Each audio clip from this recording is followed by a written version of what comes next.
আপনারা শুনেছেন যে এবারকার 2025-26 এই অর্থ বছরের বাজেট অধিবেশন সেটা শুরু হবে আগামী 21 তারিখ অর্থাৎ 21শে মার্চ থেকে সেটা শুরু হবে এবং সেটা চলবে 1 তারিখ পর্যন্ত সেই বাজেট অধিবেশন চলবে।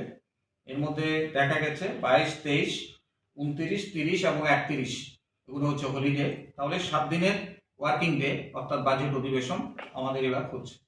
কিন্তু আমি যেটা দেখলাম যে পরিষদীয় মন্ত্রী একটা বিবৃতি দিয়েছেন যে গত 10-15 বছরের মধ্যে প্রায় বলা যায় যে এত দিন ধরে বাজেট অধিবেশন সেখানে হয়নি, এটা এবার রেকর্ড করেছে সেখানে।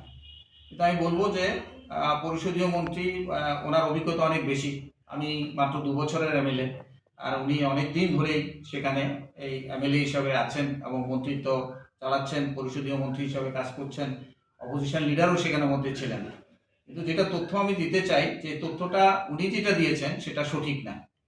আমি 10th অ্যাসেম্বলি বাজেট সেশনের কথা আমি বলবো, সেখানের মধ্যে দেখা গেছে সেকেন্ড সেশন আমি যদি বলি তাহলে পরে দেখবেন সেটা হয়েছিল 7 দিনের, ফোর্থ সেশন 11 দিনের, সেভেন্থ সেশন 6 দিনের, এইট সেশন যেটা হয়েছিল সেটা হলো 7 দিনের, 10th সেশন যেটা হয়েছিল সেটাও ছিল 11 দিনের। এগুলো সব বাজেট অধিবেশনের কথা বলছি। 12th সেশন সেটা হয়েছিল 11 দিনের, অর্থাৎ 10th অ্যাসেম্বলির মধ্যে 11 দিনের সেশন হয়েছিল তিনবার, সেখানের মধ্যে 11 দিনের সেশন সেখানে হয়েছিল। 11th সেশন বাজেট যদি ধরি আমরা, 11th অ্যাসেম্বলি বাজেট সেশন যদি আমরা ধরি তাহলে সেখানের মধ্যেও দেখা গেছে যে সেকেন্ড সেশন হয়েছিল 6 দিনের, ফিফথ সেশন হয়েছিল 9 দিনের, সেভেন্থ সেশন হয়েছিল 12 দিনের, 10th সেশন হয়েছিল 6 দিনের এবং 12th সেশন হয়েছিল 9 দিনের। কাজে উনি যেটা বলছেন এটা সর্বকালের রেকর্ড, আসলে কথাটা সঠিক নয়। তথ্যগুলো আমি আপনাদের বলছি, আমার কাছে সেই কপি আছে, আমি ইচ্ছা করলে সেই কপিও আমি সেখানের মধ্যে দিতে পারবো। সেকেন্ড হচ্ছে যে বাজেট অধিবেশনের সঙ্গে যেটা সেখানে থাকতো যে সাবজেক্ট কমিটিতে বিষয়গুলো সেখানে যেহেতু আলোচনা হতো তাহলে পরে বাজেটগুলো সমৃদ্ধ হয়। আমরা পার্লামেন্টেও দেখেছি সেভাবে বাজেট যখন হয় অনেক দিন ধরে সে বিষয়গুলোর উপর ডিসকাশন হয়, তারপর আসে। কিন্তু এটা বিষয়ে যে 2018 সালে এই সরকার আসার পর তারা সাবজেক্ট কমিটিটা তুলে দিলেন, সেটা বাতিল করে দিলেন। আর আমাদের সময় সাবজেক্ট কমিটিগুলোর মধ্যে এই বিষয়গুলো সেখানে যেত এবং প্রত্যেকটা বাজেটের কে কেন্দ্র করে সাবজেক্ট কমিটিতে বিষয়গুলো আলোচনা হয়ে সেখানে আসতো। এটা আমাদের সময় সেখানের মধ্যে আমরা দেখেছি। আমরা যদি অ্যাসেম্বলির 5 বছরের সেশনও আমরা দেখি তাহলে পরে দেখবেন যে আমরা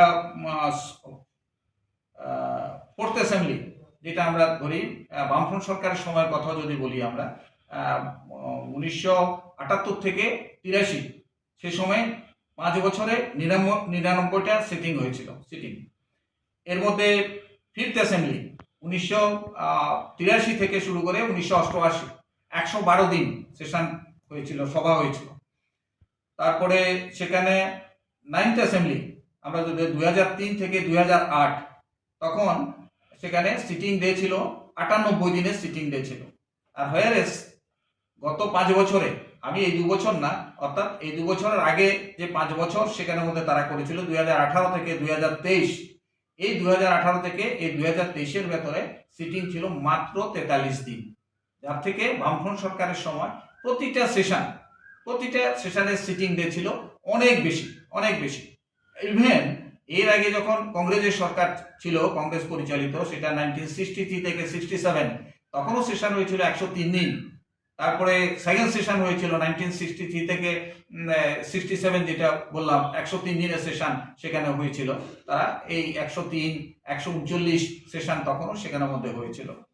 দ্বিতীয়ত যেটা হচ্ছে যে কিছু বিল এত কম দিন সেখানে সেশন করছে, অর্থাৎ 43 দিনের সেশন করলো তারা 2018 থেকে 2023, কিন্তু বিল পাস যদি বলেন তাহলে সর্বোচ্চ 74টা বিল সেখানের মধ্যে পাস করেছে।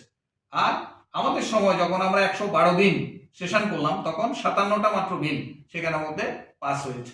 এখন এই বিলগুলো পাস যেগুলো হচ্ছে সংখ্যাগরিষ্ঠতার জোরে বিলগুলো সেখানের মধ্যে পাস হচ্ছে, কিন্তু বিলগুলোকে সেখানের মধ্যে সিলেক্ট কমিটিতে পাঠানো, একটা বিলও সিলেক্ট কমিটিতে পাঠায়নি।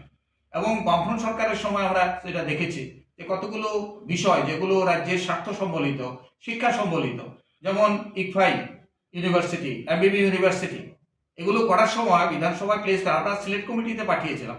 সিলেক্ট কমিটিতে সেগুলো আলোচিত হয়েছে, সিলেক্ট কমিটি থেকে অনুমোদিত হয়েছে, তারপর গিয়ে সেগুলো বিল আকারে সেখানের মধ্যে এসেছে। কিন্তু এইবার সেখানে আমরা দেখলাম কতগুলো প্রাইভেট, যেমন ধর্মদীপা, আর্যভট্ট, টেকনো ইন্ডিয়া, এগুলো সিলেক্ট কমিটিতে পাঠানো হয়নি। আমরা বারবার বলেছি, বিরোধীরা, সব বিরোধীরাই সেখানে আপত্তি করেছিল। তখন মথাও সেখানে বিরোধী পক্ষের মধ্যে ছিল, সরকারে ছিল না। আমরা সিপিআইএম এর তরফ থেকে আমরা দাবি করেছি, কংগ্রেসের তরফ থেকে দাবি করেছে, মথার তরফ থেকে দাবি করেছে যেগুলো সিলেক্ট কমিটিতে পাঠানো হোক। কিন্তু দেখা গেছে যে সেগুলো সিলেক্ট কমিটিতে না পাঠিয়ে একেবারে সংখ্যাগরিষ্ঠতার জোরে এগুলোকে পাস করে নেওয়া হয়েছে। এই যে আমাদের সময় আর এখনের সময় উনি যে বিবৃতি সেখানের মধ্যে দেওয়ার চেষ্টা করছেন, একটি বিবৃতির মধ্যেও কিন্তু কোনো সত্যতা সেখানের মধ্যে নেই। আমি তথ্য দিয়ে আমি কথাগুলো সেখানের মধ্যে বলছি, এই তথ্য আমার কাছে আছে। আমি সেজন্যই বলছি যে জনগণ বিভ্রান্ত হবেন না। সেশন বামফ্রন্ট সরকারের সময় সবচেয়ে বেশি বাজেট অধিবেশনের সেশন সেখানের মধ্যে দিন সেখানের মধ্যে ছিল।